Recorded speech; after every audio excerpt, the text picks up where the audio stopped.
much for attending the School of Data Science Fall webinar series. My name is Katie Thomas, and I'm the marketing manager for SDS here at UNC Charlotte.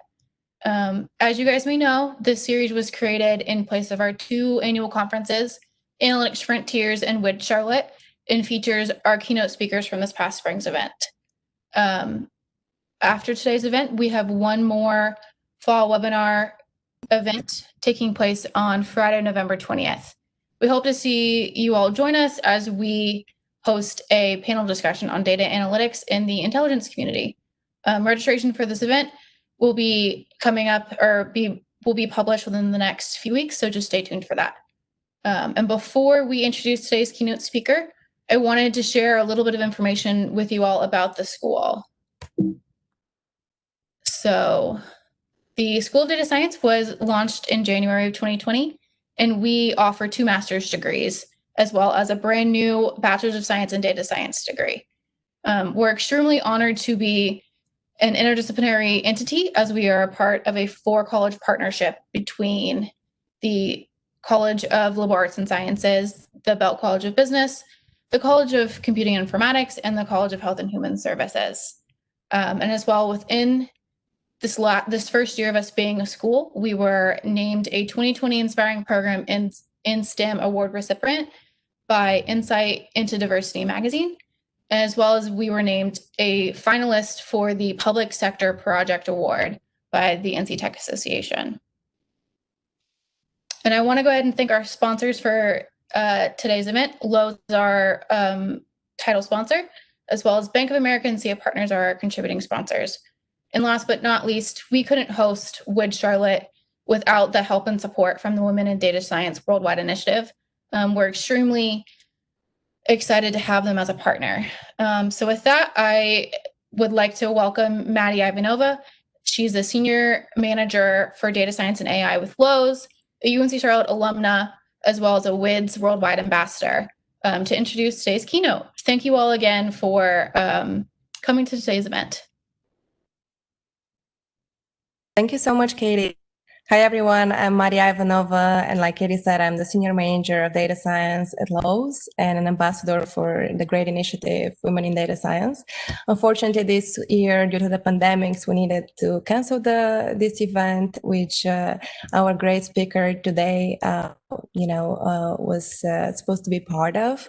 But a huge thank you to both Lucia and the great speaker for, finding this different opportunity for all of us to learn and this great educational opportunity. So a huge thank you to UNCC for, organizing this webinar series. It's I think that, all of you guys will enjoy today's presentation.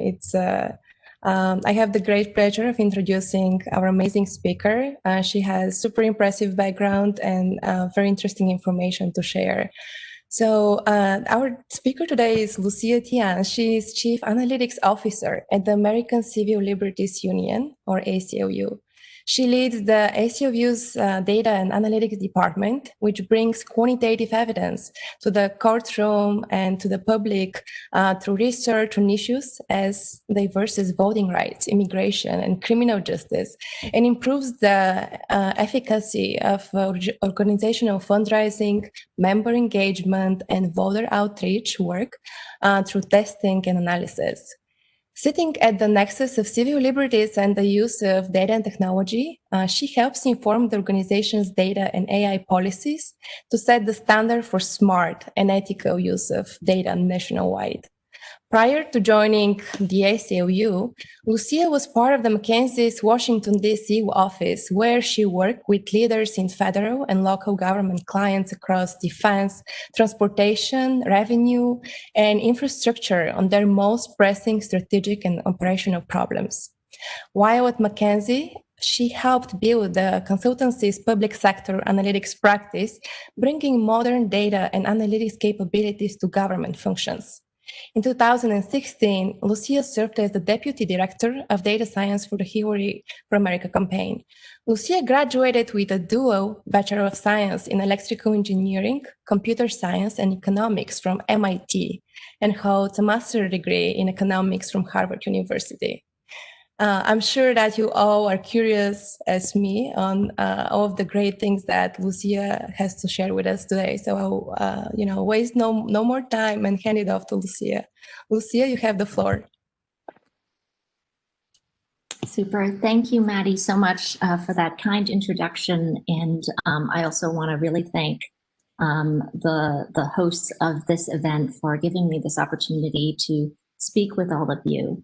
I'm really excited to share some stories from the ground, the front lines of how data science is being used in the fight for civil liberties. So let me go ahead and share my screen and go into present mode. And maybe, Maddie, you can tell me whether that's looking good to you. Can you see my slides in full screen? Yep. Okay, fantastic. Well, thank you again, and thanks for taking the time to join this webinar today. When we first talked about this webinar or this presentation for the conference in the spring, I was thinking about focusing on something a little bit more specific, specifically on our work on bias and fairness in AI and ethical use of AI, particularly our work in the criminal justice system. A lot has happened since that time. It has been a most unusual year and a really challenging year for civil liberties. Between COVID, the expansion of the COVID pandemic in the United States, the murder of George Floyd and the ensuing protests, the recent passing of Supreme Court Justice and ACLU icon, the founder of the ACLU Women's Rights Project, Justice Ruth Bader Ginsburg, and of course, the looming election that's ahead of us. In light of all of these events, I thought it might be helpful or more timely and relevant for me to give a little bit of a snapshot into all of the work that we're doing to support the fight for civil liberties this year, and hopefully give you a sense of the range of data science work from very simple to much more complex that comes in useful in the courtroom and as we're advocating in the streets with administrators and with our legislatures. So for those of you, I don't know what proportion of folks are American on the line, but for those who are not American, I think a lot of you may not be familiar with the ACLU. So let me just quickly describe what the ACLU does. The ACLU is a nonprofit advocacy organization in the United States, and I would call it the premier public interest litigator in the United States, defending civil liberties and civil rights. We really cover the waterfront on issues. So Maddie mentioned some of them. We do work on voting rights, immigrants' rights, criminal justice and racial justice, women's rights, LGBTQ rights, religious freedom, you name it. So there's really, depending on who's counting, 13 or 18 issues. There's always disagreement internally on what the number is, but there are a wide range of issues that we cover. We have a presence in every state and about 550 staff at national, total of around 1,200 staff nationwide, with a lot of those being in the state affiliates. The analytics department at the ACLU, I think your first question might be, what does a public interest litigator and advocate do with an analytics department? So let me quickly give you a sense of the range of stuff we do, and then dive into a series of 4 little case studies that I'd like to share with you today. There's really 2 areas of work that my team does at the ACLU. The first is really support our work on the issues. And so you might wonder, why do civil liberties lawyers need data scientists? Well, it turns out we bring a lot of quantitative evidence in the courtroom and also in our legislative and electoral advocacy. So, for example, on any given day, we might be sorting through messy data to identify families that have been separated by the family separation policies from the Trump administration. I'm going to actually talk about that a little bit in one of the case studies. We might be supporting statistical work that goes into a Supreme Court argument. So for example, in last year's census citizenship question case, a lot of the arguments that were brought before the Supreme Court were of a pretty statistical nature. And if you ever want to read something quite entertaining, go ahead and read the transcripts from that Supreme Court argument. And it's pretty funny to see how some of the Supreme Court justices have responded to those complex statistical arguments. We might be using data on policing or from various portions of the criminal justice system to establish patterns of disparate impact, how different policies within that system impact Black and white members of the community, minorities and people of color. Or we might be using data to prioritize where we litigate. For example, in the upcoming year, after the census just closed a couple days ago, in the upcoming year, we'll be facing our every 10-year redistricting process. And one of the areas that the ACLU cares a lot about is racial gerrymandering. And so identifying places where we see racial gerrymandering going on now and places where we might see racial gerrymandering upcoming in the next year, identifying those places for our lawyers and actually getting pretty precise about drawing maps and doing simulations to prove those points. So that's just a sort of sprinkling of the types of things that we do on the issue side. Of course, all advocacy organizations, like many consumer-facing companies, also use analytics in their day-to-day operations. So some of the other things that we do, and this is sort of the second half of my team, is measure impact of some of our work. For example, measuring the impact of our voter engagement. How impactful are those phone calls? Were those phone calls in our efforts to pass Amendment 4, the felon reenfranchisement voting amendment in 2018? We also construct these types of dashboards to monitor organizational health. We might be helping legislative advocates identify what legislation is coming up. A lot of what they spend their time on is sorting through hundreds of bills that come up in every session and understanding which ones matter, which ones we should be supporting and which ones we should be opposing. And actually using some natural language processing tools to help them sort through that mass. And of course, understanding our donors and supporters, because we couldn't do any of our work without those grassroots supporters. I won't speak as much about this area of the work. I think, given the context of 2020, I'm going to focus a little bit on the case studies that pertain to some of our issues. But in the question and answer at the end, I'm also very, very happy to answer any questions about this side of the work. There we go. Let me dive right in. Like I mentioned, I'd like to go through 4 different case studies that I think offer a window into the type of work that we do. And I think especially for the students on the line, I hope it's helpful to see how the range of data science tools you might be learning at UNC Charlotte in your program might be used out in the real world in something that seems as unrelated as the fight for civil liberties. And I'll start with the very, very basic and go through to some case studies that use some more complex tools that you might be learning. This first case study is really something where it was very emotional for me, this case, and I think it really amazed me how simple data wrangling tools can make such a big difference in a case as moving as the case around family separation. Let me give you a little bit of background on family separation first.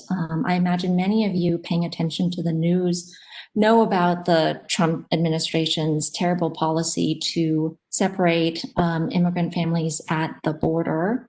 And we have been fighting this fight for the last couple of years. For us internally, we refer to it as our Mizell versus ICE case. That's the official case name. But obviously in the public, I think the media has been referring to it mostly as family separation. So to give you a sense of the timeline, in November of 2017, our client Mizell was separated from her daughter at the border. In the spring of 2018, winter of 2018, the ACLU formally sues ICE with Mizell as the plaintiff. We were able to reunite Mizell with her daughter in March of 2018.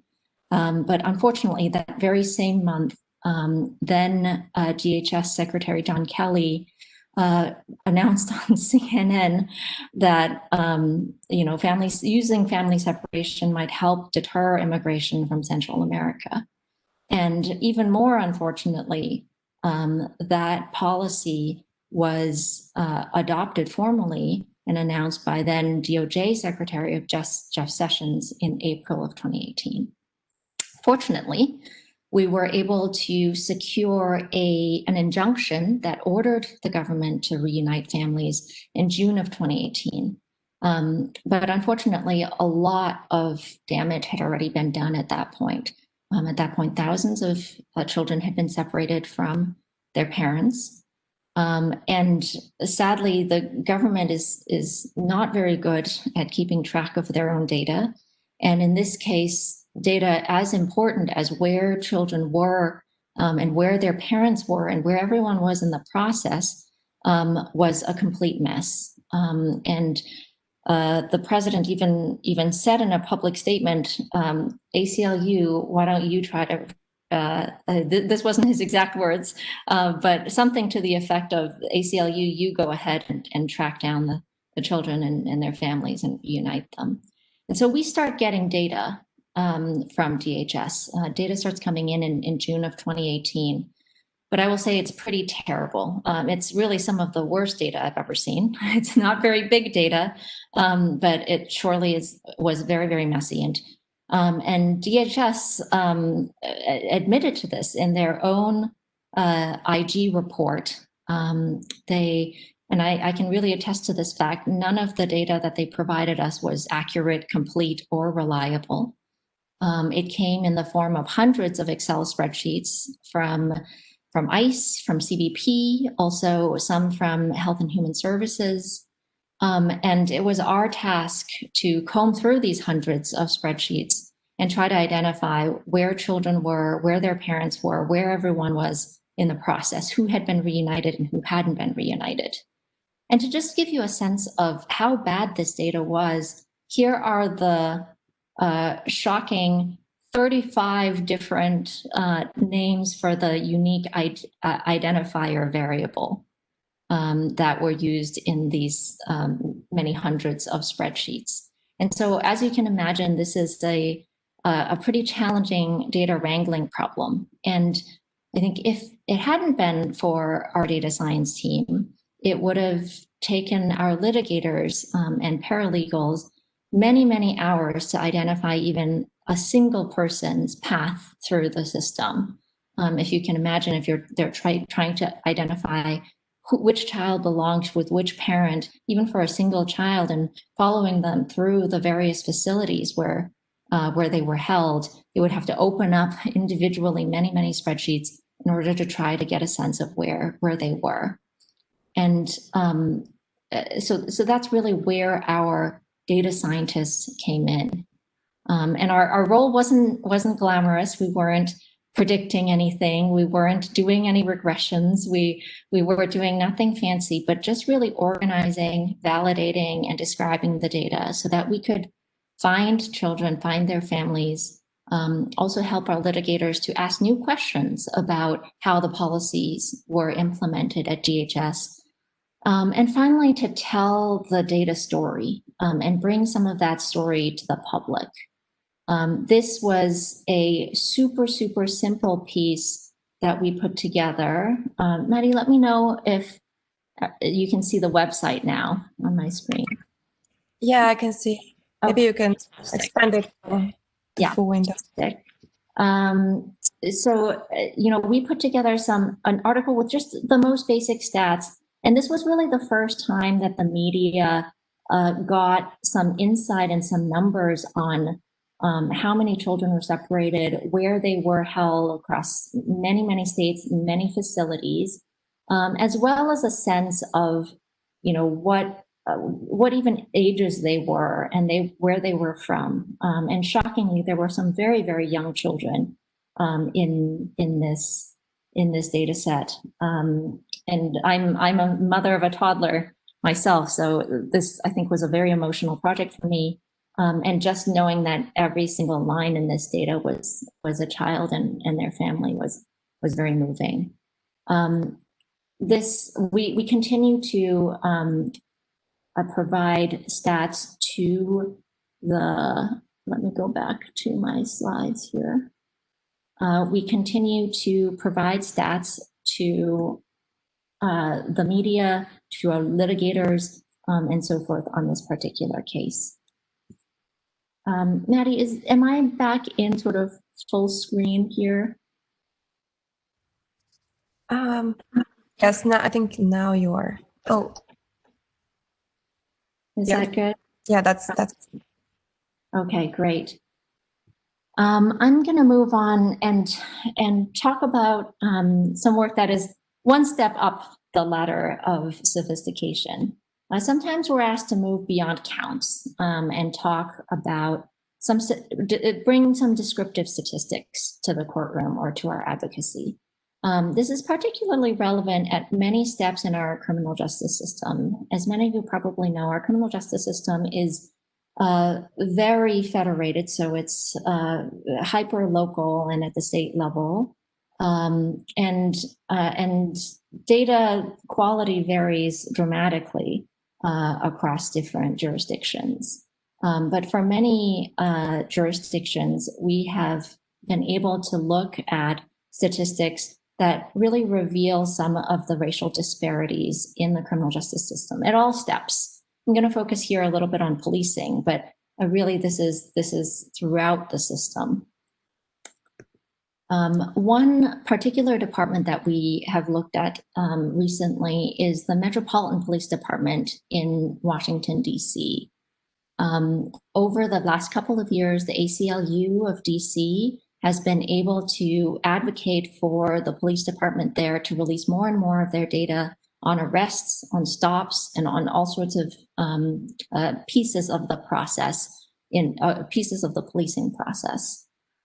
Unsurprisingly, when we started to look at some of this data that had accumulated, and this is based on arrest data from 2013 to 2017, racial disparities abound. Unfortunately, no matter how you cut the data, you start to see how Black members of the community and white members of the community are treated differently. So for example, in DC, Black individuals were 47% of DC's population, but 86% of its arrestees. And Black people are arrested at 10 times the rate of white people. Those are some really basic statistics. On the chart on the right-hand side here, you see that if you just plot out all the different census tracts, there is no census tract in which Black people are not disproportionately arrested. There's really just one that's sitting over there, and the sad story of that one is that there are fewer Black arrests because of the high number of Hispanic arrests. So people of color are treated disparately in all of these places. And before anyone jumps to the conclusion that this is due to some underlying differences in crime rates or entirely due to underlying differences in crime rates, this pretty much holds no matter how you cut the data, including for arrest types and stop types that you might think there's no good reason or no empirical evidence out there to suggest that the underlying rates are different. For example, 78% of all people arrested for driving without a permit are Black. One good area to look at is marijuana usage. Marijuana usage is something we know something about, which is that underlying usage rates of marijuana are pretty similar between white populations and Black populations. And yet, no matter where we look in marijuana usage, we see Black arrests being substantially higher than white arrests, despite the moves by many states, including DC, towards legalization and decriminalization of marijuana. So this is some evidence in DC, but we found the marijuana work so compelling that we actually did a full report on marijuana, which you can find online at aclu.org/marijuana. And it's a report that allows you to really dig in to how arrest rates differ dramatically between white and Black populations as it relates to marijuana usage. Here, we also built a little data visualizer. So for example, you can look at a particular state and understand within that state how arrest rates differ between Black and white populations, and also how they look at the individual jurisdiction level. This allows our advocates to really go into individual jurisdictions and advocate for reduction in racial disparities, but also reduction in the use of marijuana as an excuse to arrest and detain people.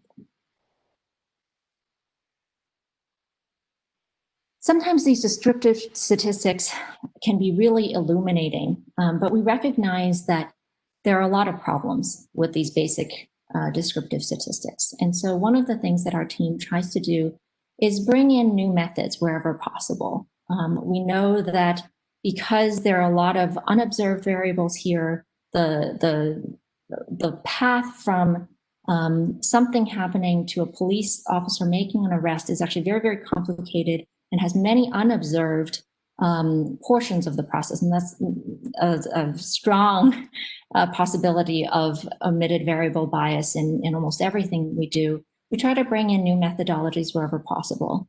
An example of some new methods that we've brought into some litigation and monitoring cases recently is this work from Dean Knox and Mumolo on how to evaluate or how to identify and bound racial bias in policing.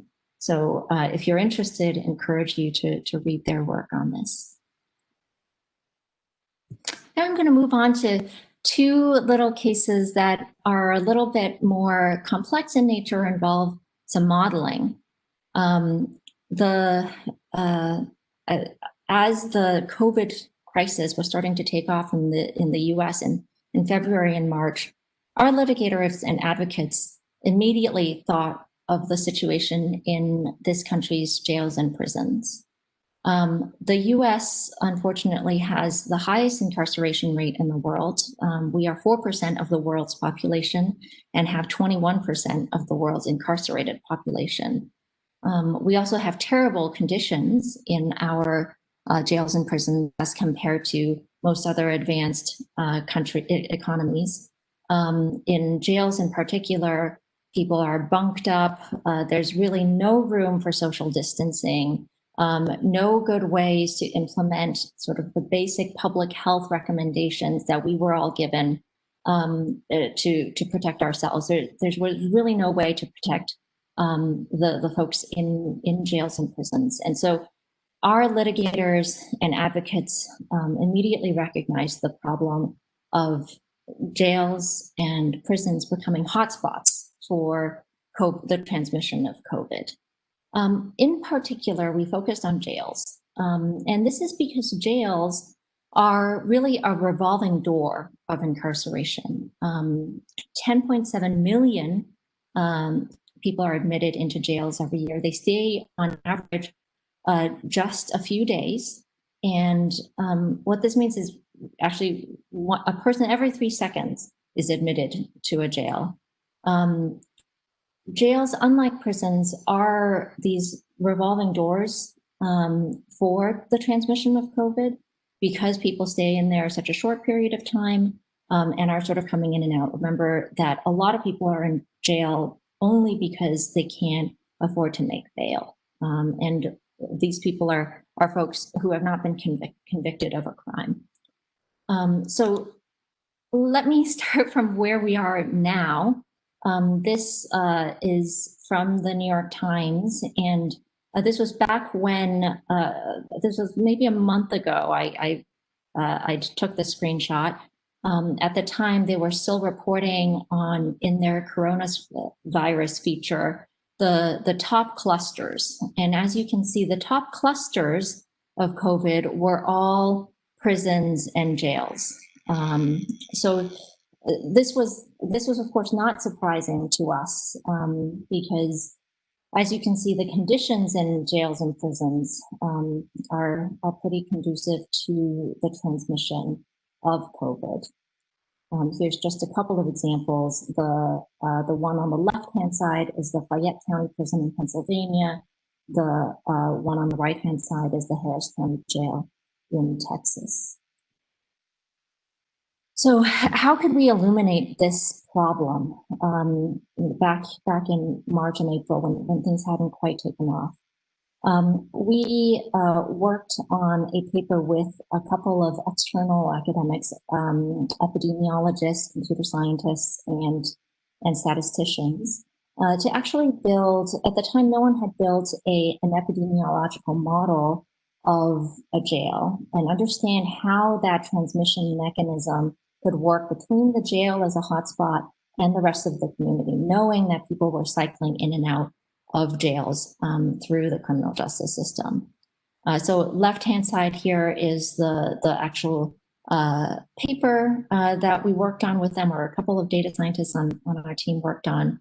And on the right-hand side here, a report based on that paper that we published as the ACLU.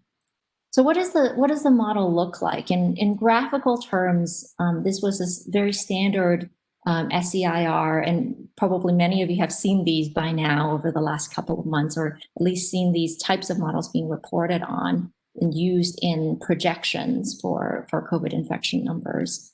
So this is a basic SEIR model, but building in that structure of transmission between the community, between the sort of processing and court system, and also the jail.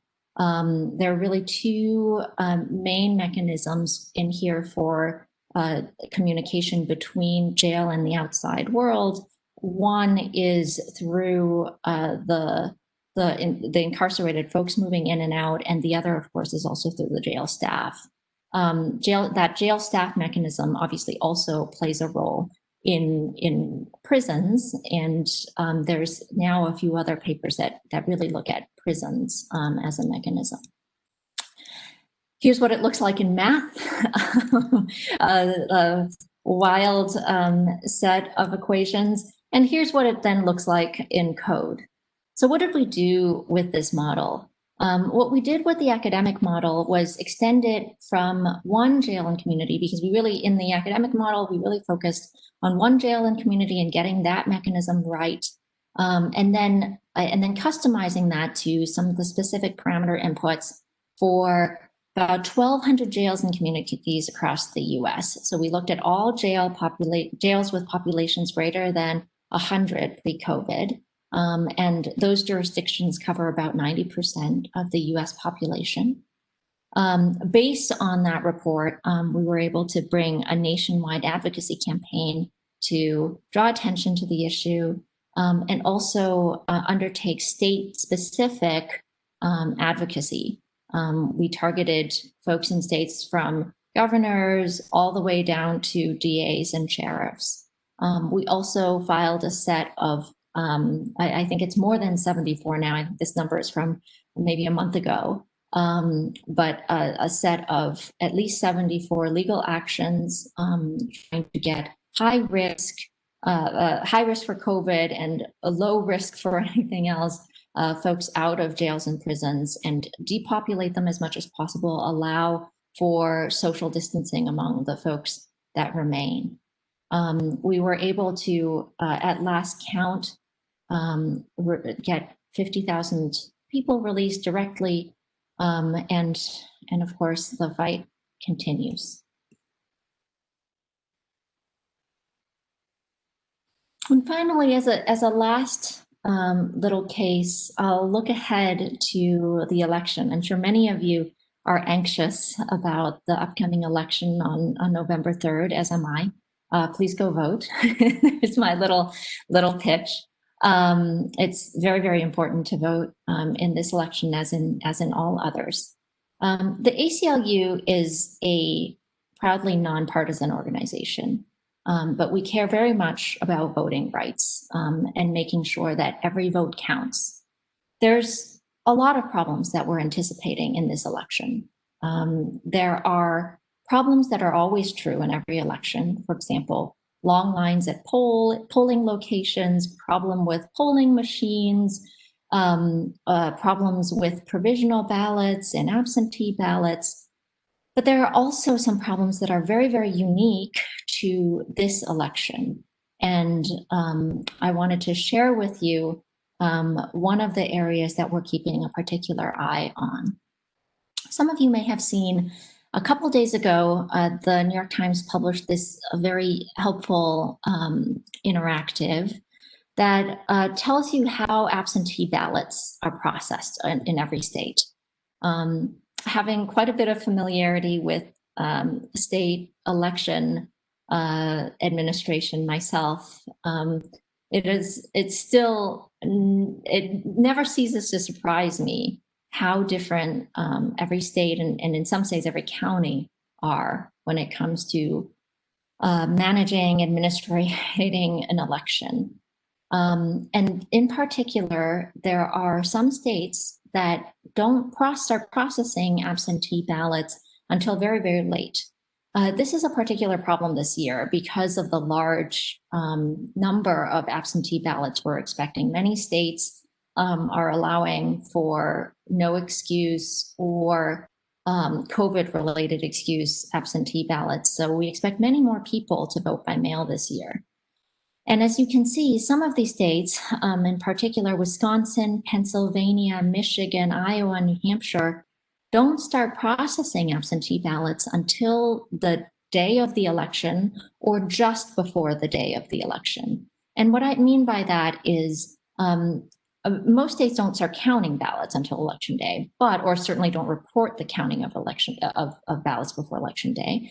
But many will process ballots. So they will make sure that everything is okay with the ballot, that they do the signature matching, they do any rejections of ballots and allow for voters to cure their ballots, so correct anything that may be wrong. But these states don't do that. They wait until the last possible minute. And so why is that a problem? I imagine everyone knows Wisconsin, Pennsylvania, Michigan, and New Hampshire are always critical states in every election, and that is definitely true in this one. Why is it a problem this year, though? Here's some survey data from YouGov, a political pollster, that shows the self-reported vote method intent in this year's general election. These are really big numbers. So the purple bars are people who report this year that they plan to vote by mail. You can see in Georgia it's 28%, Michigan it's 47%, 27, 36, 43. These are really big numbers of vote by mail. And even if some of these people start or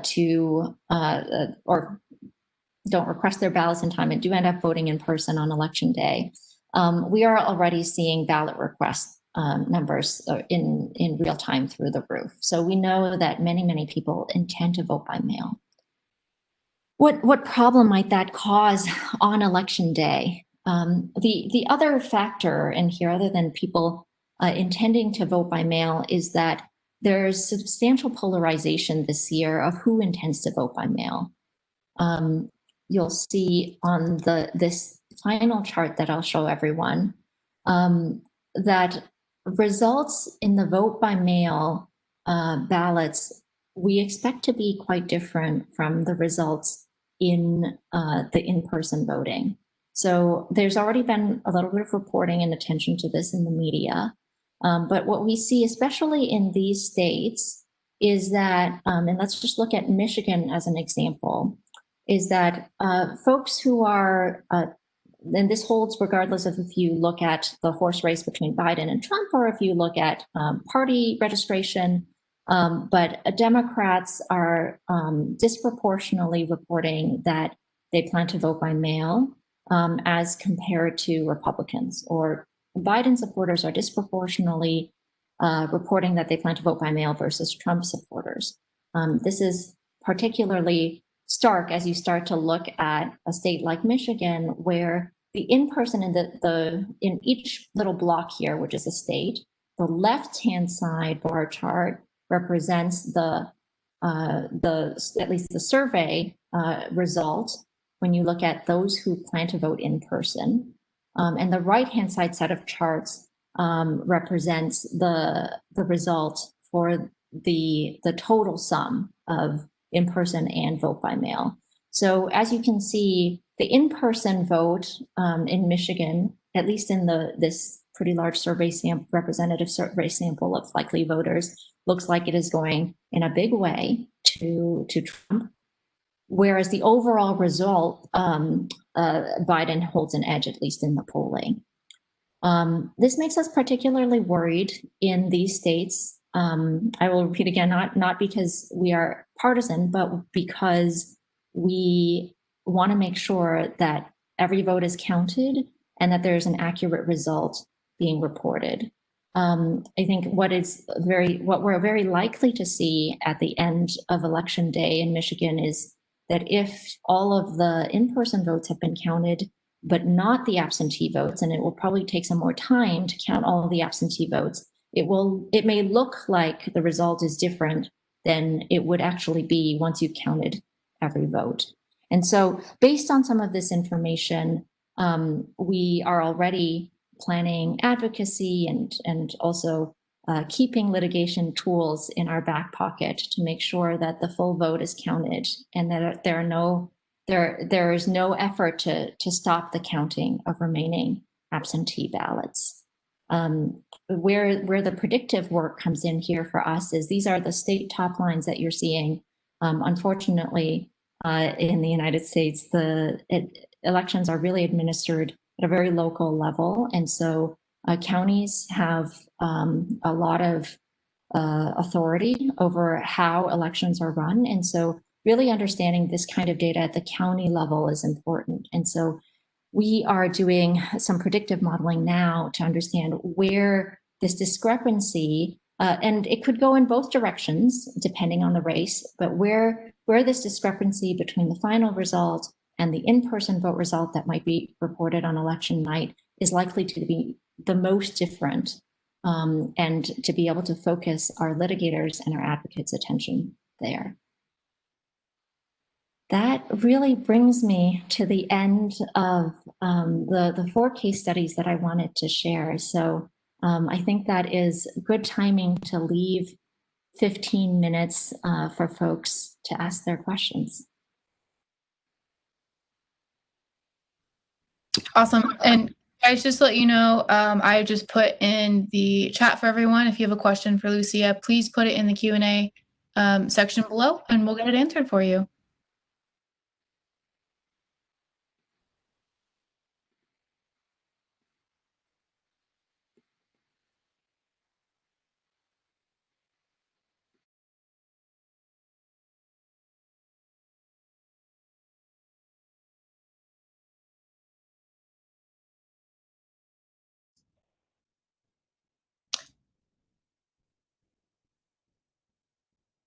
So we have a question from Jonathan. He's wondering, with the margin of error in statistics, how much is this a factor? Is it in predictions overall? And I assume Jonathan is asking about the election prediction work, right?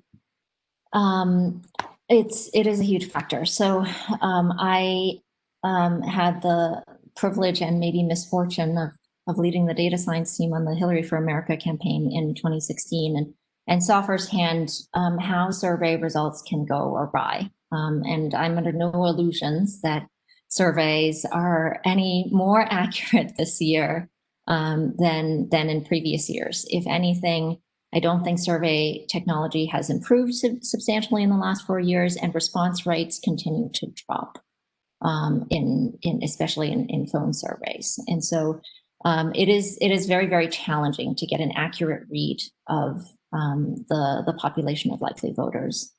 There have also already been studies that maybe, what some people are calling this the potential red mirage, blue shift, whatever you want to call it, on election night. There's already some evidence out there that perhaps this will be overstated because there's also a tendency for this year for Democrats to self-report that they are voting by mail more so than Republicans, perhaps because of this sort of social stigma bias in responding to polling. That said, the numbers are pretty stark. And so, I think in all of our work, what we try to do is ask ourselves how, in this kind of predictive work, we have to ask ourselves, how wrong does the polling have to be to make this not an issue or to flip the result? And I think in this case, the margins are pretty substantial. And so, the best case scenario is that we're wrong and things will turn out okay, and also that there will be no actions taken to either call the election early or stop the count in any way.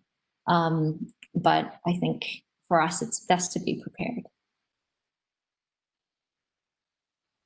Awesome. So the next question we have, Lucia, is someone would like you to discuss the structure of your data science team and what you look for in new hires.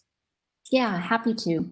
So our team is a little bit unusual at the ACLU, and in that there's really two sides of work that we cover.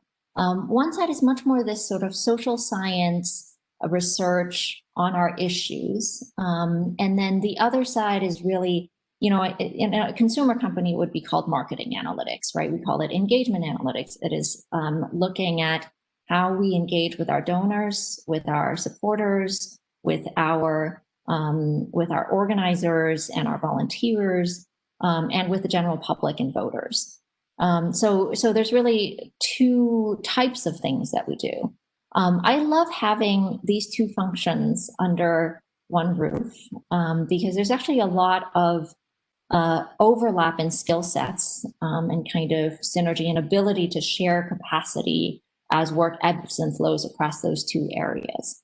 But that said, my team is organized based on those areas. So there's really three different portions of my team. There's a portion that is, a lot of political scientists and social scientists that work on the research side of the house. There is a team that is really focused on more of analysts and a couple data scientists that is focused on the quote unquote marketing side of the house. And then there's we're lucky enough to have a small team within analytics that supports our data infrastructure. So we have a couple data engineers that work on our data warehouse, all of the piping of data in and out, and the construction of data models to make that data clean and easy for our data scientists to use. And I think the part of the question was what we look for. I think for me, it is both the technical skill set as well as an ability to translate real world problems into technical solutions, sort of looking for both of those things. And, as pertains especially to the research side of our team, I really look for, because the ACLU covers the waterfront on issues, it usually doesn't make sense for us to hire for specific issue expertise and more for technical expertise. Over time, we have developed pockets of expertise on the team in, for example, ICE data and OIR data on the immigration side, Executive Office of Immigration something, or in, for example, the UCR, the Uniform Crime Reporting data for criminal justice. So we develop expertise in specific data sets and in specific issue areas. But typically when I'm looking to hire, I'm looking to hire for a generalist with very strong technical skill set.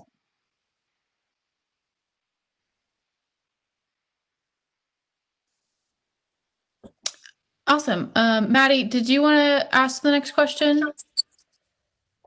Yeah, so the next is related to what you just shared, your team, and it's kind of the following question of what are the technologies that your team is using, and in gathering data, analyzing data, displaying the data, do you use cloud technologies? What type of technologies you generally rely on? Yeah, we rely on a whole slate of different technologies. We are a little bit more technology heavy on the marketing side of the house, and that's because in that side we are usually dealing with much bigger data sets, right? So, for example, we're dealing with web analytics data sets, and those are legitimately could be called big data, whereas on the research side, typically our data sets are kind of small to medium sized. So we do use cloud-based technologies. We have a warehouse. We use Redshift, as do a lot of other folks. Though I don't endorse any particular platform. Our team also uses kind of standard BI technology to provide reports to our end users and do charting. And we are a mostly R shop. So I'm pretty agnostic in terms of, the R versus Python, or, what technologies people come in using. We just happen to be a more R heavy shop, though there are some Python speakers in the team. And we also use some of those nice features of R, like Shiny, to deploy applications or to build reports.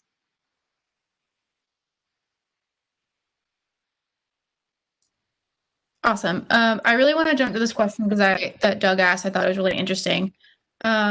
He would like for you, Lucia, to talk about any research, or do you have any concern about misinformation data that's coming through, especially through official channels?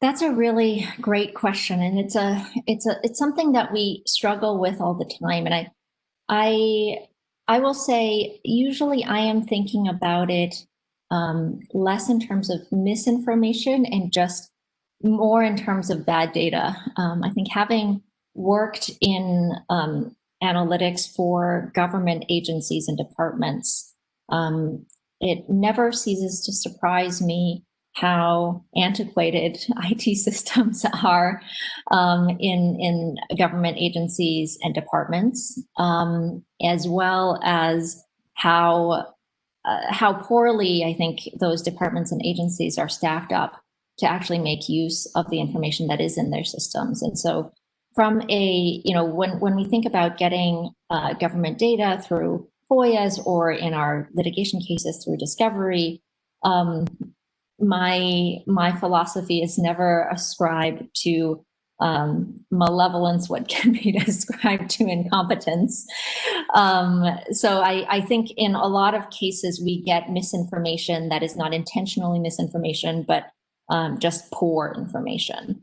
And we deal with that all the time. There's in those situations, obviously we do a lot of follow-up questions. We try to get to the bottom of any data abnormalities that we're seeing. And also we use a range of statistical methods to try to account for what might be missing or omitted. In terms of real misinformation, this isn't something that we have as a team dealt with in a significant way yet, although I imagine with everything happening in the AI space, this will be more and more of an issue going forward.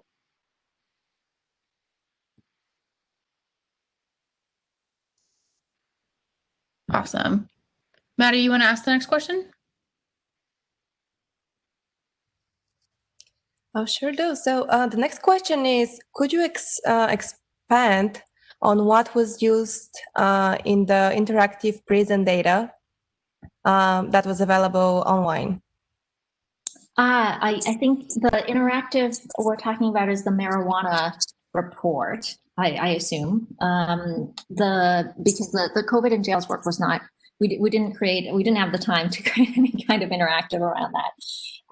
The marijuana report, mostly we are relying on a nationwide data set from the Bureau of Justice Statistics, the sort of uniform crime reporting data that requires every jurisdiction to provide certain statistics on arrests and various steps in the criminal justice system. So we mostly relied on that. That said, because every jurisdiction does not report that data in the same way, we actually, one of the wonderful things about working at the ACLU is we do have a physical presence on the ground in every state. And so we were able to leverage our affiliate structures to actually do FOIAs in a number of states that didn't have data readily available. That said, even given that we were not able to get data for every state, so for example, I think Florida is not covered in that report because quite simply we couldn't get it from them in time. But it was a mix of state FOIA data and sort of this larger nationwide data set, which is all available publicly for you to be able to explore. And I will say one of our goals as a team as well, and this is not something that we have up yet, but the ACLU obviously does a lot of FOIAs and data requests of government entities. And one of our goals is to make a lot more of that data publicly available, make a lot of our code publicly available, so that researchers and folks who are interested can work with it themselves. Awesome. Y'all are asking a lot of really great questions. The next question comes from Shane from SIA Partners. He is wondering, what concerns do you have with the Justice nominee Amy Cohen Barrett with her confirmation that are in progress, and how does this tie back to advocacy around the balance in the election outcome? Yeah, so as an official ACLU response, I won't comment on the nomination of any particular Supreme Court justice. The ACLU is again nonpartisan, and when it comes to Supreme Court justices, takes its public comments very, very seriously. And so I'm not going to comment on any particular judicial proceeding. What I will say is that as the courts become more challenging, a more challenging space on some of our issues, I think we as an organization will need to do a couple of things. One is think about what litigation strategies on each issue are still going to be successful and at what level in the judicial system. Second is use a broader range of advocacy tools. Prior to 2016, the ACLU in its advocacy work was mostly focused on legislative advocacy, and administrative advocacy, but we've significantly expanded the scope of that advocacy work into the electoral space and into more grassroots organizing as well. And so I think some of those tools to change public opinion will be more and more important over time. So Lucia, we have hit 1 o'clock. However, we do have about 4 or 5 more questions that have still not been answered. Do you have a couple more minutes to answer some of these questions for us? Sure, happy to. Awesome. So the next question that we have is, are the panelists aware of any research on the impact of public debates or town halls on voters? Do people tend to change their minds after viewing these debates and town hall sessions? Oh, that is a very good question. I think I will have to refer folks to studies that are out there, and I'm happy to share a couple studies maybe after this. I don't know if there's a distribution list for this, but In general, at least what I have seen in the data is that these public debates and town halls lead to sort of temporary changes in polling, but it's not clear that, or they can lead to temporary changes in polling top lines, but it's not clear that people change their minds in a dramatic way. And there's often still a substantial amount of time between when these things happen and election day. I think there's also more scope for persuasion efforts. In the electoral space, we always talk about what's persuasion versus what is GOTV, what is get out the vote. And I would say there's more scope for persuasion in the efforts that are down ballot. I think at the top of the ballot, it is pretty challenging, particularly this late in the game, to really change people's minds. But farther down ballot, in those sheriff's races, in those DA races, some states elect judges. In those very, very important local races, I think there is a real opportunity to change people's minds with facts. I can take the next question. Kerry wants to know, how does the ACLU get the word out to general public and the media when you guys discover disparities? She mentions that she finds it difficult to explain analysis to non-legal people. Yeah, it is really challenging. And I'll say it's challenging to explain it to the public. It is, in many cases, even more challenging to explain it in a compelling way to a judge. And so we face that communications challenge in all of our work. And sometimes I will say, sometimes we will choose methods that we know are not the best method, but are the most easily, we make that trade-off all the time where we choose the more explainable method. In the sort of legal setting, we often choose methods that have worked or stood up in court before, because I think the courts are particularly slow to adopt these new methodologies, even though we're trying to push that boundary all the time. In terms of how we get the word out to the general public, we use all of our different channels. We have a great comms team that allows us to tell the story when possible, when we really have something new to say. Like in the case of the marijuana report or the COVID in jails report, was covered by a large number of news media organizations out there. That sort of helps amplify our message. We also love it when other people start digging into that, people who are going to be perceived as less biased, news organizations dig into some of the same facts and data. On our own channels, in our website, on our social media, we also try to put together digestible bits of information or these types of interactives where we can show people what we are finding. Lucia, the next question is, does the ACLU partner with any universities for research projects? I'm going to tack on to this. If so, how can we contact you? Because I'm sure our researchers would love to work with the ACLU. Yeah, absolutely. So this is something that we already do, but that we would love to do even more.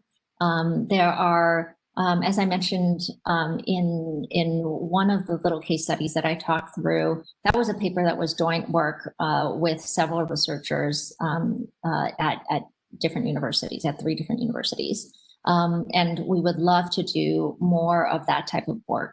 I think I am happy to share my contact information for those who are interested in reaching out about academic collaborations. We're very open to that.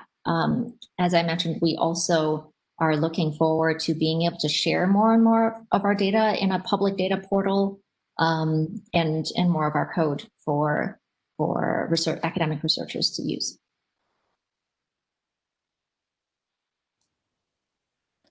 Awesome. So the next question is, how does your team maintain data integrity throughout the organization? Do you have data stewards whose job is to monitor the data quality? This is so hard, and I'm sure that everyone who works in the analytics and data space in any industry can relate to this. It is extremely, extremely challenging. I'll speak a little bit more to the quote unquote marketing side of the house, because I think the data that we get on the research side, it sort of is what it is. If we're getting something from ICE or we're getting something from a local police department, it is very challenging to ask them to change anything about that data ex post. And so, whatever problems are in the data are just problems we have to deal with. In terms of our own data, our data about our donors, which we, the ACLU has very, very strong sort of privacy protections for its donors and supporters in terms of how we handle their data. There are definitely data integrity challenges. And what we actually have is a system of several teams that handle different parts of this process. So we use a CRM technology that our fundraisers are mostly on, and where our fundraising team, or the folks that are closest to the donors, are really responsible for data quality on. We have advocacy platforms, organizing tools for which our organizers and our advocacy teams are primarily responsible for the data integrity of their volunteer information. And then as we combine all of those data sets together in our data warehouse, we, of course, in the process of creating useful data to work with, we end up being the people who find a lot of the problems or the challenges with the data. And then we're kind of like that alert system that goes back and alerts folks to where problems might arise.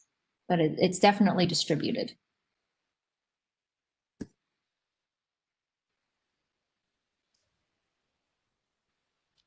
So the next question is related to the data question that you just spoke about, and they want to know how do you ensure that your data is good or correct, because the heuristics are as good as the data itself. How do you ensure the quality of your data?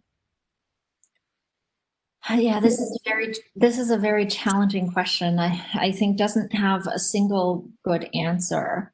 On the research side, we spend a lot of time with our litigators and our advocates who really understand the system the system that generated the data. So effectively, the data generating process. And really try to understand how the data is being generated at every single step of the process. So we understand what, by the time the data comes to us, what it means. I think, we use sort of very standard exploratory analyses and basic charts and descriptive statistics to try to get a handle on where we might see problems and follow through with the folks on the ground who really understand the system the data is coming from. In terms of our own data, I think we have a lot more control over that, and we have good, at a very high level, there's obviously like a lot of controls in the system, but at a very high level, I would say from my vantage point, it is about being able to triangulate and understand and sort of be able to cross-check. I think we have a good sense at a high level of what makes sense, what distributions make sense, what results make sense, what basic descriptive statistics make sense at an aggregate level that allows us to do some of those checks. But no system is perfect. Awesome. Lucia, I think our last small question is just let me know after this presentation if we can distribute your presentation from today to our attendees.